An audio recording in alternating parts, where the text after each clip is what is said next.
Hi, I'm Mark Hadden, and this is In Leather, the show for the leather community for Melbourne and Australia. And today I've got with me in the studio the Vice President of Vic Leather, Andrew Lovett. Hi, Andrew. Hey, Mark. And I've got Steve O'Leary. Hello, Steve. How are you going? I'm very good, thank you. How are you? I'm good. Today we're going to be talking about, I'm going to make it more personal today, and I want to find out how you guys got into leather and what it means to you. So, Steve, what was your leather awakening? I had to think back about that because it was a very long time ago. I just happened to see somebody who was wearing leather one day, and I kind of quite liked it and thought it was very sexy, and kind of had this fantasy about men in leather, vests and chaps and things like that. And when I saved enough money, went out and bought my first harness and this particular vest that I've got on, and I probably got them about 30 years ago.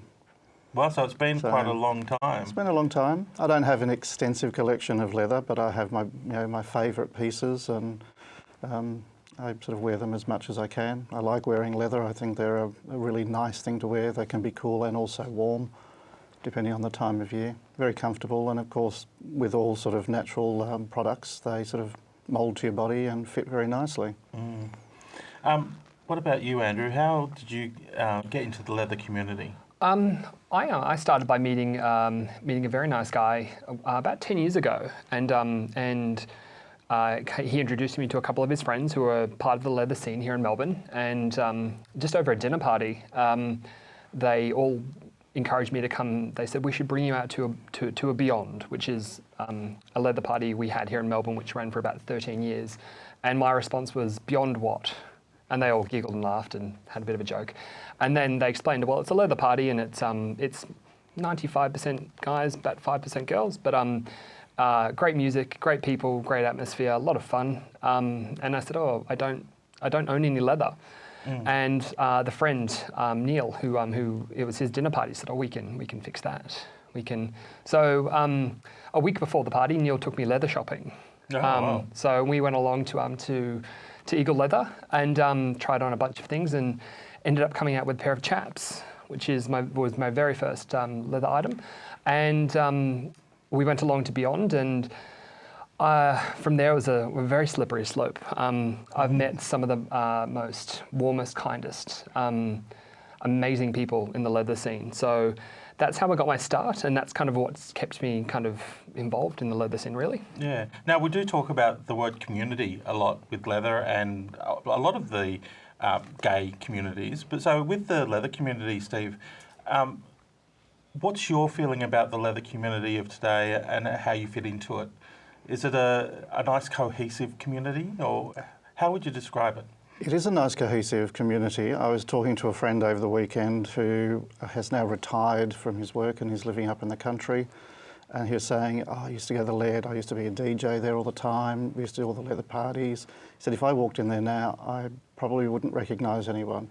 And I think he's quite right, because there's now a lot more people going to the Laird who are of the younger generation, who like leather and like sort of the masculine men. But there's also like another group of younger guys who are now starting to buy and wear leather and go out to leather parties. There's quite a large group that go off to some of the non-leather parties, but they go wearing their leather. And I think they quite enjoy the whole sort of feel and look of it as well. It certainly has increased the number of people at the Laird, and I think they're the next leather group that will be hanging around the Laird in the next 20, 30 years. Where the other ones have decided to move to the country. Well, I think like most gay communities, people, you pair off and you get settled, and a lot of people's dream is to move to the country, I suppose. But in terms of the leather community and the values of the leather community, Andrew, what's some of the values of the leather community that you were drawn to? Sure.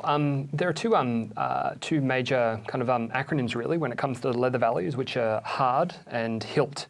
HARD being honesty, accountability, responsibility, and duty. So those are four principles or four values really that kind of hit home to me quite hard. HILT is, again, honesty, integrity, loyalty, and trust.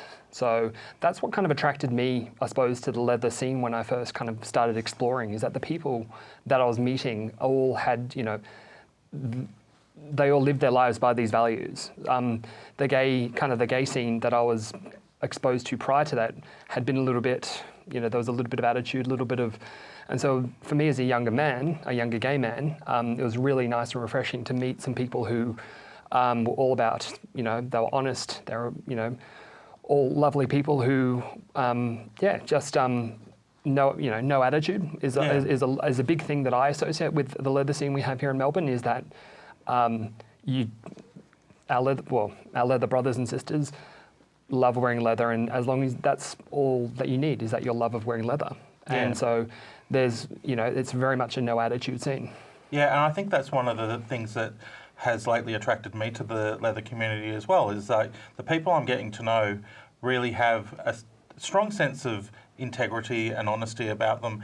And I suppose when you first look at the leather community, it can probably be a little bit daunting almost. You don't really know what you're getting into. Do you find that, Steve, that people have people talk to you about it and gone, well, I'd like to know more about it? I've had friends that I've met that we've gone out for a drink for, and I say, oh, let's go to the Lead. Oh, what's that? I've never been there. You say, well, it's a men's only sort of leather bar with bears, and they like the idea of it, but they're kind of frightened about the fact that there's all these men in leather. So they'll wait outside rather than go inside, you know, and wait for you in there. So you walk them in and they go, but where's all the men in leather? It's like, these are all leather men. They're not wearing their leather, but they're leather men. And once people sort of relax and settle down a bit, they'll become more and more comfortable. And my friends now sort of go there on a regular basis. Don't wait outside, they go inside. Yeah, and I think sometimes it's seen as almost an epitome of masculinity. But then saying that, there are a lot of women involved in leather as well. Definitely. There is. We have quite a few female members of Vic Leather, and it's not just about masculinity, but it's also about our leather women and leather girls love wearing their leather. They look fantastic in it. They do. Yeah. The one thing that about leather women that I love is that they can wear a leather corset. Exactly. And they look amazing. Amazing. Yeah. Well, look, we have run out of time, unfortunately, but thank you, Steve. Thank you, Andrew. Thank you. And this has been In Leather, and we'll see you next time on Bent TV.